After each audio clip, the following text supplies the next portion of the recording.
Selamat siang dan jumpa lagi dengan Pak Agit di channel 0 per 0. Dan kali ini Pak Agit akan membahas hitung-hitungan pajak ya, yang artinya begini teman-teman.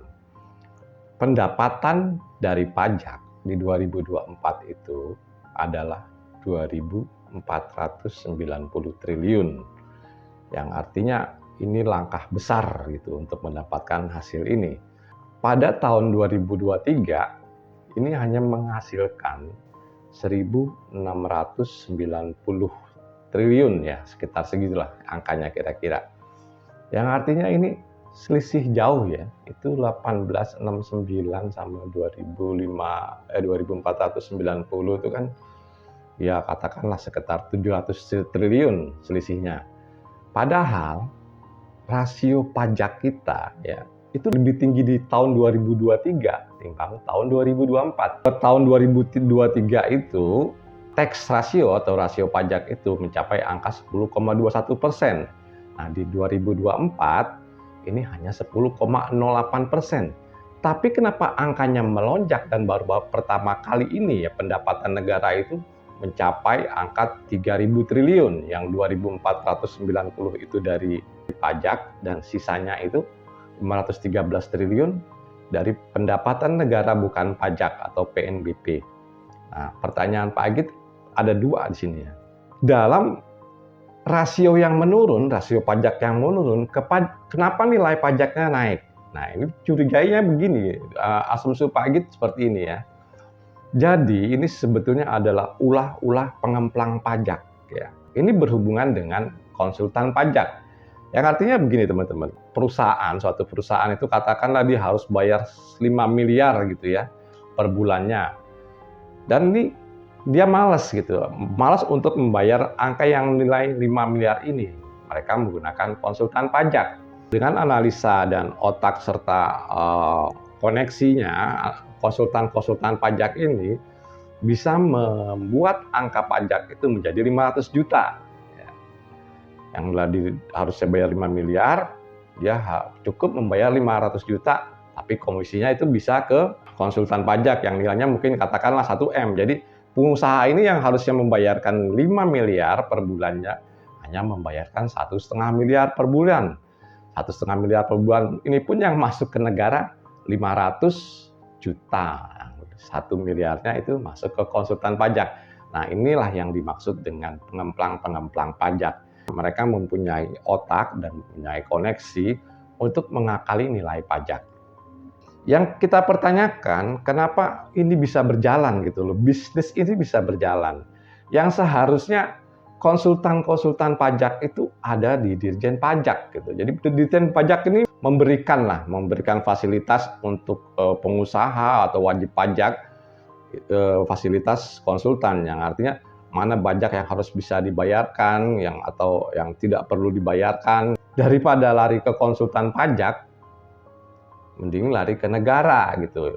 Mungkin asumsi Pak Agit hasilnya dari sini. Kenapa tax ratio itu menurun, yang artinya 10,21 ke 10,08, tapi hasilnya naik, hasil pendapatannya naik 700 triliun. Kalau secara matematis dalam hitungan bodoh, dalam perbandingan lah gitu ya, di tahun 2023 itu menghasilkan angka 10,21%, angkanya tersebut adalah 1.869 triliun. Nah, ini harusnya di 2024 dengan penurunan tax ratio menjadi 10,08%, harusnya ini di 1.845 triliun. Nah, itu hitung-hitungan secara bodoh ya. Tapi apa yang terjadi di 2024 ini kita lihat sendiri, hasilnya adalah 2.490 triliun. Atau pendapatan negara dari pajak ini itu sekitar 83% atau 82,9 lah gitu. Di sini itu dibutuhkan sekali yang namanya audit dari Ditjen Pajak, maksudnya audit secara menyeluruh dan sebenar-benarnya supaya nilai pajak itu tidak berubah. Tadi lupa Pak Agit ya, maksudnya lupa mendefinisikan tax ratio. Jadi tax ratio itu apa sih? Jadi tax ratio itu perbandingan pembayar pajak di Indonesia terhadap jumlah keseluruhan orang di Indonesia. Jadi misalkan tax ratio itu katakan 10% gitu ya, penduduk Indonesia ini berjumlah 280 juta jiwa, maka tax rasionya 10% itu mengartikan kalau yang bayar pajak itu baru 28 juta jiwa. Jadi belum keseluruhan. Padahal target dari Prabowo Gibran itu adalah 23%. Target tax rasio Prabowo Gibran itu waktu saat kampanye dulu adalah 23%, yang artinya ini bisa 2 kali lipat dari target-target paslon yang lain. Yang kalau nggak salah ingat Pak gitu ya, Ganjar itu menargetkan sekitar 14, sekian persen, kemudian Anies mentargetkan tax rasio sekitar 13, sekian persen. Dan menurut Pak Git ya, kalau dari 10 ke 23% ini menaikkan tax rasio, artinya 10 ke 20 ya 100% lebih. Katakanlah itu udah menaikkan tax ratio setinggi 120%. Tapi apakah mungkin gitu? Nanti kita bisa lihat di akhir 2025 ya, ke 2026 dan seterusnya gitu. Apakah nanti di 2029 akan mencapai target ke 23%? Kayaknya Pak Sigit pesimis dalam hal ini ya. Oke, kita beranjak ke pertanyaan kedua, yaitu begini teman-teman. Penghasilan negara dari pendapatan negara bukan pajak yang dilaporkan oleh Departemen Keuangan itu adalah 513 triliun. Yang artinya, dulu kalau seingat Pak Git ya, Jokowi itu punya istilahnya waktu itu memprogramkan hilirisasi nikel, yang artinya nikel itu juga 50% cadangan nikel di dunia itu ada di Indonesia atau lebih gitu ya. Nah ini dulu targetnya adalah di situ, yang laporannya kalau nggak salah itu ya 2023 angkanya itu dari 33 triliun dengan nikel ini menjadi 510 triliun. Kemudian 2024 itu mengeklaim 537 triliun. Tapi kenapa ini hanya 513 triliun? Nggak sampai segitu, ini ya baru nikel ya, belum yang BRI dan BUMN lainnya. Nikel ini katakan dapat 537 triliun. Kenapa nggak dimasukin ke pendapatan negara bukan pajak? Itu baru nikel doang ya, belum yang lain-lainnya yang mengeklaim BUMN penghasilannya sekian. Pada kenyataannya 513 triliun itu adalah gabungan penghasilan dari pendapatan negara bukan pajak, yang artinya negara ini hasilnya adalah hasil dari pajak ya. Yang hasil dari BUMN, BUMD itu hanya dimanfaatkan oleh orang-orang yang punya kepentingan ya. Kita pernah dengar istilah orang dalam gitu ya, mengodal ngadul BUMN dari BUMD, BUMN ya sekitar ada 1000-an BUMN. Yang artinya ini mengalami kerugian banyak sekali. Dan ini ditanggulangi oleh rakyat. Maksudnya dalam arti bukan rakyat dalam konteks yang sebenarnya, rakyat dalam arti yang dipunguti pajak gitu ya. Misalnya kita membeli suatu barang gitu, katakanlah kita membeli snack atau apa, itu kan sudah kena PPN. Kita makan itu, nah itu di restoran itu juga sudah dikenain pajak gitu ya. Dan pajak ini buat nutupin tadi APBN. Sangat disayangkan, yang artinya begini, aset BUMN itu totalnya adalah 9.480 triliun ya. Itu aset yang sangat jumbo. Dan ini tidak menghasilkan lebih dari 20% dalam pendapatan negara bukan pajak. Kalau saja ini dimanfaatkan sangat baik dan akan menghasilkan buat pendapatan negara, mungkin akan membuat rakyat itu menjadi makmur.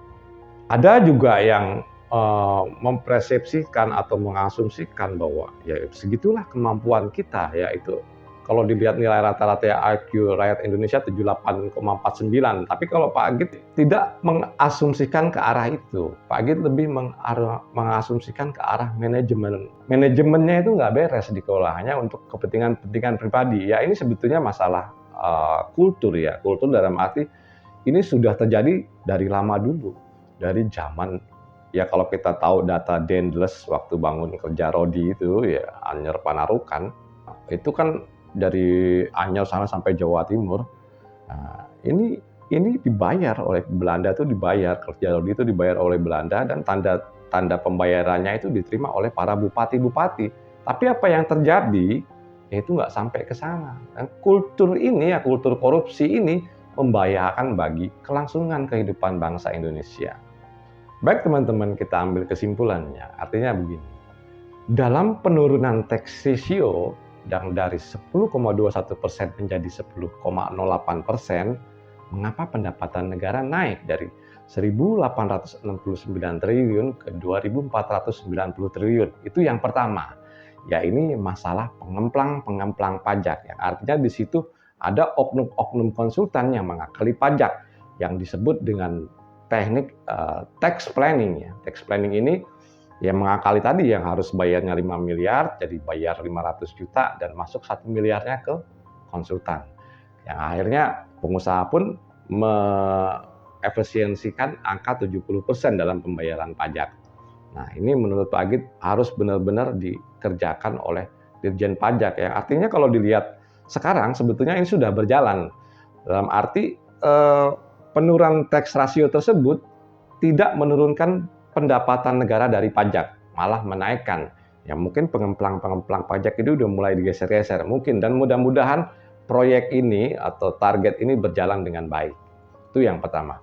Yang kedua, dalam hilirisasi teknologi entah itu nikel kemudian macam-macam lah yang dijalankan oleh BUMN, terutama nikel ya, hasil negara yang dihasilkan oleh nikel itu diklaim itu 537 triliun di 2024 ya. Tapi mengapa laporan pendapatan negara bukan pajak PNBP-nya hanya 513 triliun?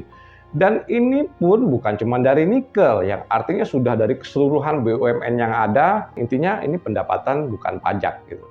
Dan hasilnya tuh cuma segitu 513 triliun. Menurut Pak Agit ini angka-angka yang sangat miris ya, 513 triliun yang kita sebetulnya mempunyai aset itu 9.480 triliun dari BUMN saja. Apakah pengelolaannya nggak beres? Nah, kalau Pak Agit lebih cenderung ke sana timbang permasalahan rata-rata IQ orang Indonesia 78,49%. Nah, ini kurang begitu nyambung ya, karena 78,49% ini mungkin yang 70% itu ada di masyarakat bawah gitu. Nah, yang pinter-pinter ini bukan masalah IQ, tapi masalah akhlak. Jadi dibutuhkan di sini adalah revolusi moral. Hanya beda istilah antara revolusi moral dan revolusi mental. Yang revolusi mental pun ini mengalami kegagalan. Hasil dari revolusi mental itu sudah terbukti 0%. Kita bisa lihat ya hasilnya seperti pagar laut, kemudian judi online, dan kasus-kasus lain lagi. Baik teman-teman, menurut Pak Agit ini cukup sekian dan terima kasih.